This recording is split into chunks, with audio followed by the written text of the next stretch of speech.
3 hours, 150 tenants without air conditioning on a 95-degree day. That's the call that still wakes me up. We fixed the chilled water pump, yes, but what really fell apart was the coordination afterward. Vendors pointing at each other, tenants demanding answers, and the operations team scrambling for a timeline. I'm Alex Morgan. Welcome to Built, Wired, and Secured. Today I'm talking with Michael Harrington and James Rogers about the meeting that happens after every outage, the post-incident review, and how to run one that actually stops the incident from repeating. Glad to be here.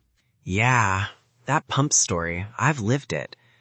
We patched things, everyone sighed, and then 3 weeks later, the same breakdown sequence showed up again. Wait, 3 weeks later?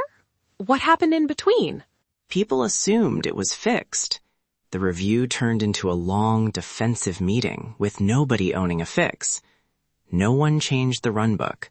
No one updated the maintenance trigger. And the vendor's written note never translated into an owner in our system. Right. That mismatch, action list reviews, is what we're trying to fix. So let's define our terms in plain English. Michael, what's a blameless post-incident review, practically speaking?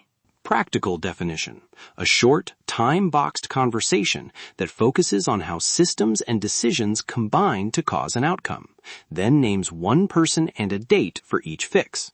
Not who screwed up, but what breaks if this goes down. Right. And to add, invite the people who can actually make the fixes. If nobody in the room can change the BAS sequence or commit to a maintenance window, the review is just talk. Let's tear down where most reviews fail. Michael, what are the big mistakes you see? 2 big ones. First, missing the right attendees. If the vendor rep who did the last firmware update isn't there, you miss context. Second, over-forensics.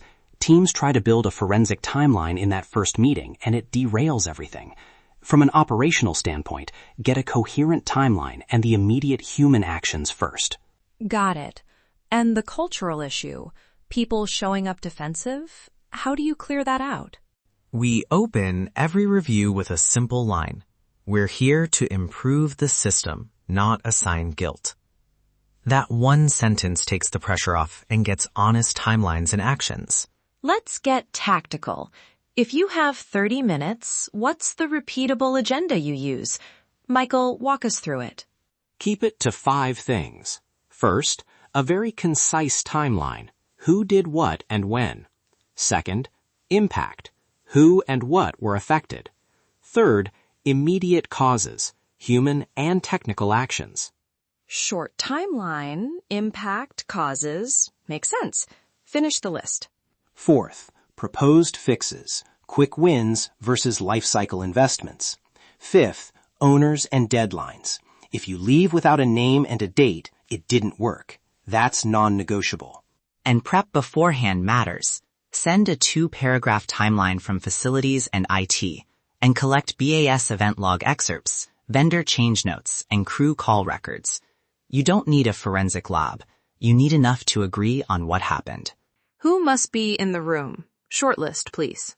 Facilities lead, an IT or network rep, the vendor or contractor who worked on the system that day, and a tenant operations contact if tenants were affected. If any of those can't join, get a written timeline from them beforehand. No proxies unless they know the facts. Vendors are a recurring flashpoint. You make a strong contract argument, Michael. Rewrite the contract if needed. James, you hesitated earlier. Contracts take time. What's a quick path if contracts won't change this quarter?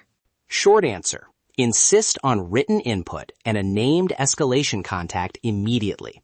Then make vendor participation a requirement in the next contract cycle. Tenants feel it when no one can explain why systems failed. Agree, but here's the compromise we use. Accept a vendor's written timeline for the first review and schedule a mandatory vendor-required follow-up within 30 days. That keeps momentum while you work contracts. Okay. Written input now. Vendor required at 30 days. Let's talk about turning findings into action. how do you prioritize fixes across operations, technical changes, and capital planning? 3 buckets: operational fixes, like process or staffing; technical fixes, like BAS sequence adjustments or patches; and contractual or capital fixes, such as SLA changes or equipment replacement. Prioritize by risk and effort. Quick operational wins first, low-effort technical changes next, then budget the capital work. Example, repeated BAS controller reboots after power maintenance. Quick win, change the controller reboot order in the runbook. 10 minutes to update and test, and the reboot stopped. Longer term, those controllers were aging and moved on to our 5-year refresh plan. Both actions were logged and tracked. Good example. Can you give a case where recommendations stalled and why? I want listeners to hear the real trade-offs. Sure. We once recommended replacing an obsolete controller after recurrent failures. The capital request stalled because leadership wanted data to justify the spend, and procurement argued the vendor's quote was high. Meanwhile, the quick fixes reduced incidents for a while, so urgency dropped. The lesson: log the recommendation into capital planning with a clear risk note and a target fiscal quarter. Otherwise, it evaporates. And add tenant pushback. If a capital replacement requires tenant disruption, you need tenant ops at the review to weigh service impact versus risk. Sometimes the no disruption choice is deliberate, but at least make it a documented, accountable trade-off. One operational sticking point is follow-through. What stops action items from dying after the meeting? 2 rules. Name a single owner for each action with a clear deadline, and schedule a 30-day check. Track everything in one place: a shared spreadsheet, a ticket, or your CMMS, but keep it simple.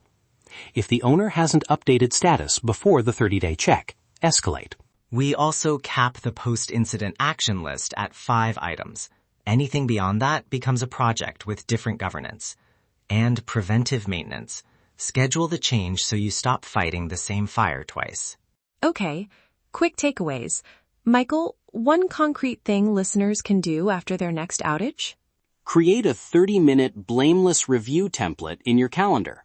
Pre-populate it with the mandatory attendee list and a spot for a 2-paragraph timeline.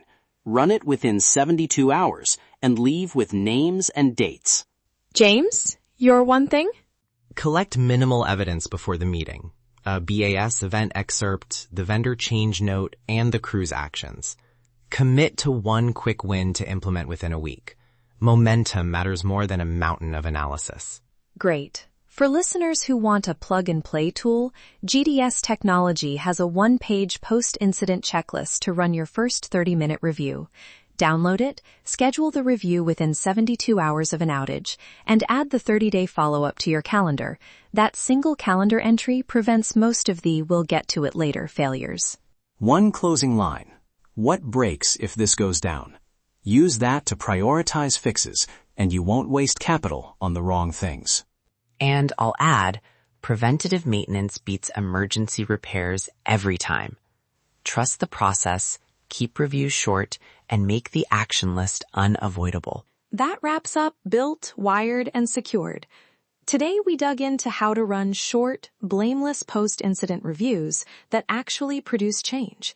A simple agenda, minimal evidence, the right attendees, named owners with dates, and a 30-day check. Thanks for spending a few minutes with us. If this episode helped, download the 1-page checklist at GDS Technology and try a 30-minute review after your next outage.